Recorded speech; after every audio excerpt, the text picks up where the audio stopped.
Nope, can't cross my legs anymore. We are past that stage. Hello everyone, and welcome back to Too Cool for Middle School. Welcome to 2022. Today we're going to be talking about my favorite books from 2021. I read 85 in total, and I'm going to narrow it down to my top 11. So I'll explain how I'm going to do that in just a second. First of all, while we are in this time of reflection and looking back at 2021, as much of a mess as it was, I did publish 2 of my own books, which I still kind of can't believe. I'm very proud of myself, I have to say. So these are the 2 books that I came out with in 2021. Leaders and Thinkers in American History, 15 Influential People You Should Know, came out in June, I believe. I did write most of it in 2020, but it came out kind of mid 2021. And then Major Events in American History, 50 Defining Moments from Pre-Colonial Times to the 21st Century, came out in October, I think, and I spent the spring basically writing this one. So I did both of these with Rockridge Press, and they're available anywhere that books are sold. You can get them easily on Amazon, or if you go to any bookstore, they'll either have them, which is nice, or they could order it for you. So even like Target, Barnes & Noble, any of your local bookstores, anybody can order it for you. And I'm just really proud to have these out in the world. I mentioned on Instagram one time that just because of the contract that I signed, I don't make money off of sales. So I actually don't really benefit monetarily if you buy either of my books.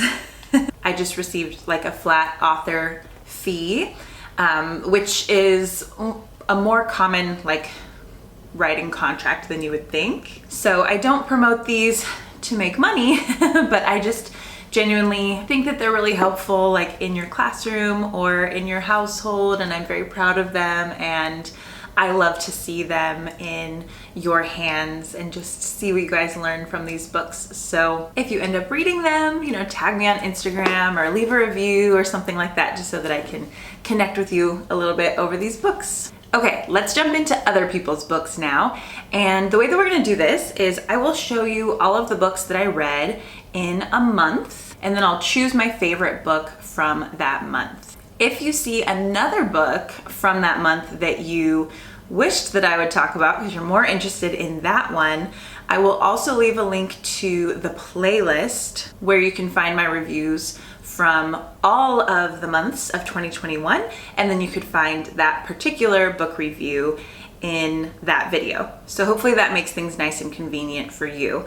And then the reason that we'll end up with 11 is because I'm gonna combine July and August because I didn't read a whole lot in either of those months, so we're just gonna put them together. I'm gonna be referring to my little reading journal. This is where I've kept track of my reading for the past couple of years. I guess just last year and this year. I have another journal somewhere with the years before that. And I did actually keep track of my favorite of the month back during that time. So, I mean, I could always change my mind, but I just left myself a little note about which one I liked the best while they were all still fresh. So we're gonna go with that. So I just keep track of them like this. I love having this just physical record of what I read, so I'm sure I'll continue to do this. I think this is really fun to just keep them in a bullet journal. Okay, so finally getting into this. The books that I read in January 2021. This was a great month for reading. All of these books are really, really good. Gosh, January feels like so long ago. We were in a different apartment and everything. I just looking at that reading stat kind of brings me back in time. I can remember the places I was sitting in our apartment and stuff when I read these books. Honorable mention to Interior Chinatown. Such an interesting format for a book. Very, very good. Obviously, Parable of the Sower is amazing, and it's one of my goals this year to read some more Octavia Butler because she's fantastic. But my favorite book of January 2021 is going to go to The Mothers by Brit Bennett. I absolutely loved this one. It's contemporary fiction, literary fiction. It takes place in like San Diego suburbs, mostly in the community of this Black church that the main character attends, but is also a little bit on the outside of. It's one of those books where there's not like, I don't know, a really dramatic plot. It's just more about kind of everyday life and sad things that happen that people have to get through, and unexpected things that happen that people have to get through. I loved the characters. The mothers are like the church mothers in a Black church. So if you kind of understand that dynamic, then you'll really get into this book. And if that's kind of something new for you, then you'll sort of like learn about that dynamic and that community. So I absolutely loved it. I love Brit Bennett as an author. And it's a book I would go back and read again, I think. February 2021 was another month of just great reading. All of this was time, when we were still at home. I was teaching from home, so I would finish a little bit earlier in the day than we do like when we're teaching in person. And then of course I didn't have to like pack up my stuff and drive home and take care of things at school. I was just already at home, so I had more time to read. As soon as I was done teaching for the day, I would like grab some coffee, go sit out on our little apartment steps in the sunshine, and just like get a couple of chapters in every day. So all of these books were really great. Honorable mention for No Heaven for Good Boys. You can hear more about that one in the other video that I made, but really, really good. I think the one that stuck with me the most and that just like impacted my life the most was Elatsoe by Darcie Little Badger. I ended up using it in our virtual fantasy literature circles with my 8th graders last year, and so many of them loved it, and it was so much fun just doing book talks about that book and breaking down the meaning behind things, and like what the evil is supposed to represent, and the different kind of hero that Elatsoe is. So it's a fantasy book that takes place in like near future Texas. Elatsoe is a member of the Lipan Apache tribe, and she has some magical powers. Kind of like everybody has some magical powers. Like it's not very weird to do a little magic. Like no one's gonna think anything of it. She can bring animals back from the dead. So she had a dog that she brings back from the dead, but he's like a ghost dog now. So they're not completely back from the dead. But this is really like a murder mystery. Her cousin has been murdered, and she kind of knows who did it because he tells her in a dream, but she's trying to prove it, and she's trying to figure out why. And she uncovers a lot more than she bargained for. So it's a beautifully written book, really different, and just very, very good.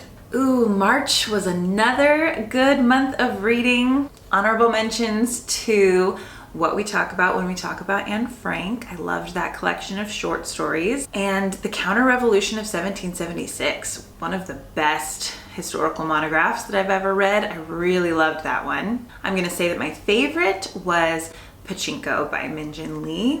It's just such a beautifully written kind of history. I mean, it is fiction, but you learn so much about the history of Korea, kind of pre-Japanese invasion, and then what life was like for Koreans during the Japanese occupation.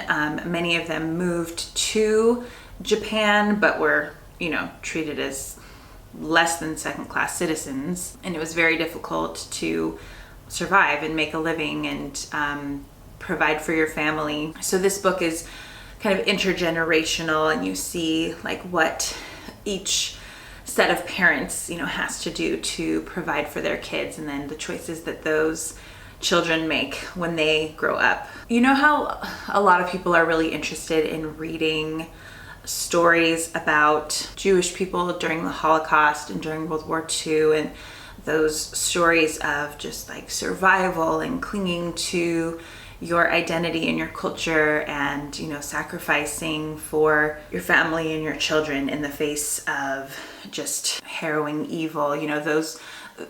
There are endless amounts of those stories because people really like to read those, and I feel like it's very similar to read about Koreans during World War II under Japanese occupation. We just learned so much less about the war in Asia during World War II. And so I think if more people knew more about that, they would just have like a fuller understanding of World War II and how it impacted so many different groups of people. And so I think books like this could kind of be the in for people, because we do, you know, a lot of us have that urge to read those kind of stories. So highly recommend. All right, April 2021. This was a big month. This is when we moved into this new place. A lot of my books were in storage boxes, but I still managed to read quite a few. Sitting Pretty is one that I just highly recommend everybody read. Sitting Pretty is about disability. Hidden Valley Road was really interesting. That was, I think, the first of all of these that I listened to on Audible. I really liked this book in that format, actually. That one's very good. It's about mental illness. But the one that I'm going to go with is How the South Was Won by Heather Cox Richardson. She's one of my favorite historians. She's one of everyone's favorite historians. She's an Americanist, and she's on Substack, and she just did the world a favor during this lockdown time and pandemic time of looking at current events, specifically the, you know, very explicit attacks on democracy that we have been living through. You know, they were particularly heightened in 2021, and just connecting that to US history from the past couple of centuries. And so this is a book that she wrote a couple of years ago, but it's just so relevant. And like the title suggests, you know, how the South won the Civil War. It's just about how those political strategies and political ideas that led to the Civil War really haven't gone away at all. And they kind of were like repackaged into the politics of the West. And they're being, you know, slightly repackaged again today, but there are some pretty distinct through lines from all of that. So highly recommend that one as a nonfiction written by a very well-respected historian if you are looking to read some history and nonfiction this year. May 2021, we were back in school, kind of. We were doing like virtual teaching to the kids at home with kids in our classroom at this point. It was a weird time. I was doing a lot of writing for my second book. I was getting into more of the 20th century. So, you know, I had some books on 21st century history that I read. Definitely an honorable mention is Liberty. I really loved that one for historical fiction, but I'm going to go with Against the Loveless World by Susan Abulhawa. Also during May of 2021, maybe a little bit of April as well, there were just increased attacks on Palestine by the nation of Israel. And I realized very quickly that I didn't know a whole lot about the politics or the reality of the situation there. I was finding it a little difficult to keep up with the commentary on the news. I didn't really have a way to fit it into my mind. A lot of people on social media, like Palestinians on social media, really helped to educate me so much, and I'm very, very grateful to like TikTokers and Instagrammers who very skillfully showed us more of what was going on. And then this is another book that you can read that is fiction, but it shows what it has been like for the past couple of decades for Palestinians living in this land that their ancestors have lived in, but then being forced to move to maybe like Kuwait or Jordan and just being uprooted all the time, and many more consequences than just that. But yeah, I have several books actually. Gosh, I need to organize my TBR list for 2022, but I have quite a few more just like nonfiction books about Palestine. But sometimes the best way to get in is just through fiction and like really connect with a story and characters. And so I loved this book for that. June of 2021, I was very tired. I had just found out I was pregnant, kind of like mid-June. I figured out I was pregnant because I couldn't stop falling asleep. I was like, something is going on here.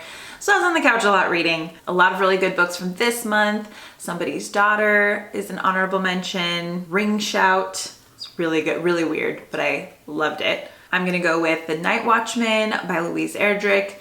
Pretty much whenever I read a book by Louise Erdrich, that one ends up being my favorite of the month. She's incredible. She's one of my favorite authors ever. And The Night Watchman was no different. I was not disappointed. She generally infuses an element of mystery into her books. So there is a missing girl from the reservation. That's a very common theme within her books because that is a very common occurrence on reservations and among indigenous communities. This one is set in like the 50s, I think. So it's kind of interesting to, you know, just see the parallels between then and today. There are a lot of characters within this book, and I remember thinking it was a little bit hard to keep track of them all, but that's kind of like intentional because it's like, well, yeah, if you're not part of this community, it would be a little bit overwhelming, a little bit hard to like keep track of everyone and who's related to who and the history of everybody together, but that's just like how it goes. She always infuses like indigenous kind of remedies and mythology and beliefs just very seamlessly into the story. And this one is just so well done. I loved it. It's beautiful. I have a couple more Louise Erdrich books on my list for 2022. I want to read Love Medicine, which I think is her first book, and then she also has one out called The Sentence, which is her newest book, and I don't have it on me. I want to go to a bookstore and get it, and specifically I want to go to this bookstore called Bel Canto Books in Long Beach. I follow them on Instagram and I really like them, and so it's just been on my to-do list for a while now. I want to make a little trip over to Long Beach, go to that bookstore and buy that specific book. So hopefully I can do that soon, maybe like in January. I think that'll happen. Okay, July and August we're combining because this was like the height of all my morning sickness and everything, and I couldn't even read very well. I was sitting around a lot, but I was mostly watching Downton Abbey. I rewatched every single episode and the movie. That was all I could really handle. So, oh shoot, so now I have to choose. Okay, well, honorable mention to Firekeeper's Daughter. That one is excellent. And then honorable mention to The Parted Earth. Really loved that one. But for the overall favorite, I am going to go with The Anthropocene Reviewed by John Green. This was just one of the most like healing, calming, comforting books that I read this year. Again, I wasn't feeling well when I read it. It took me quite a while to read through because it's sort of a weird book. It is nonfiction and it's just a series of chapters about like random things that John Green reviews, like the Lascaux cave paintings, front lawns, certain movies, the Indy 500, just stuff like that.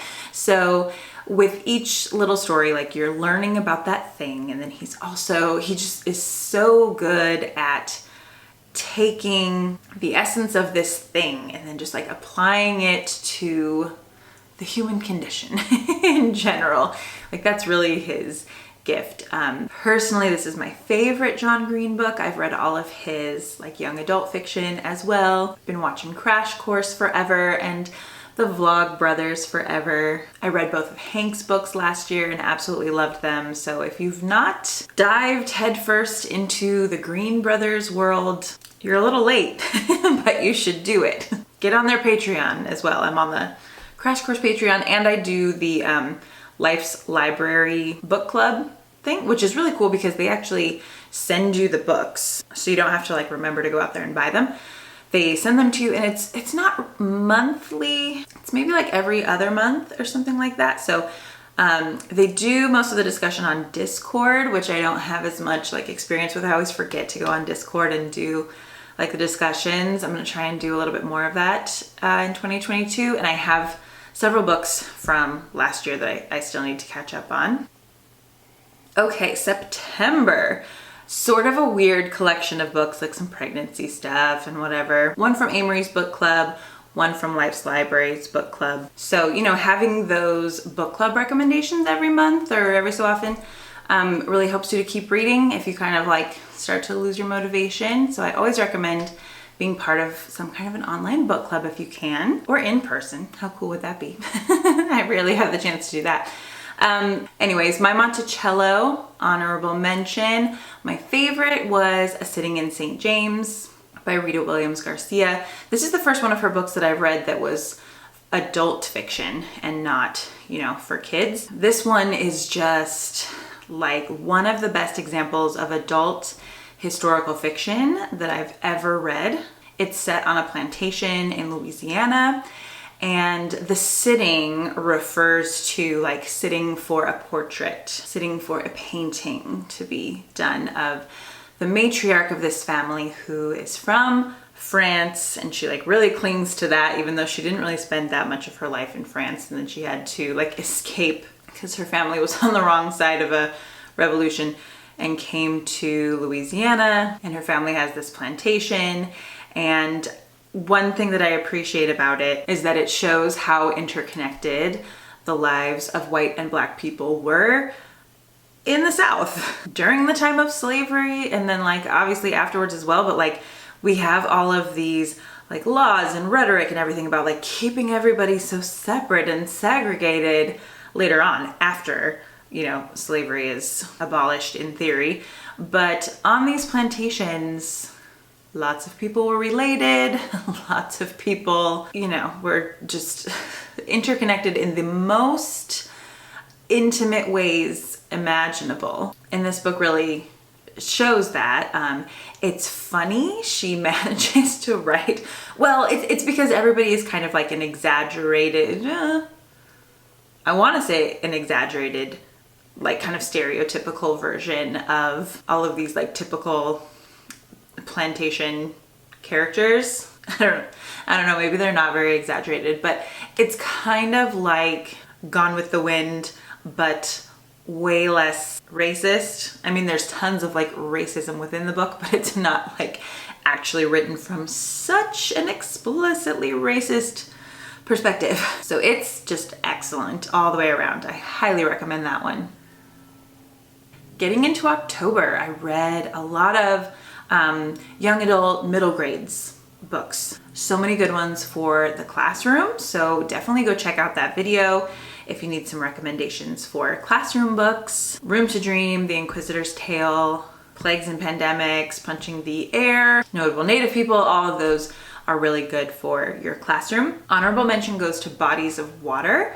That was one of the most interesting and strange books. It's kind of a horror story, ghost story that is like perfect for the month of October. I kind of went with that spooky, dreary vibe for the month of October. So get your hands on that one if you can. I think just the most purely enjoyable book that I read in October was The Strange Case of the Alchemist's Daughter by Theodora Goss. And it's basically fan fiction of all these like gothic horror stories from the 19th century, like Frankenstein and even Sherlock Holmes and Jekyll and Hyde. And in the other video, I make a list of all the different kind of like references within that book, but it's about the daughters of all of those kind of mad scientist type characters. And it's about science, it's about patriarchy, and like this takes place at kind of like the turn of the 20th century. So this is, you know, about